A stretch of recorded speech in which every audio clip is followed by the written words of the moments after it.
চলমান কোটা সংস্কার আন্দোলন ঘিরে উদ্ভূত পরিস্থিতি নিয়ন্ত্রণে সারা দেশে কারফিউ জারি করে সরকার।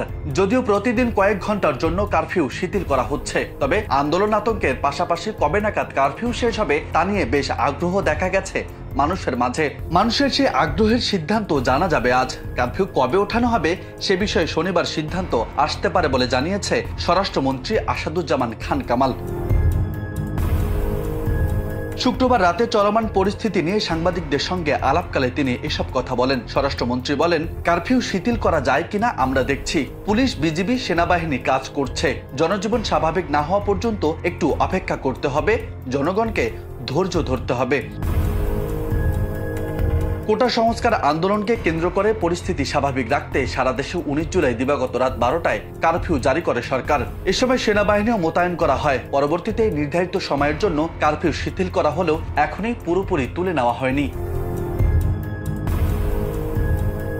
রাজু আহমেদ, বার্তা 24।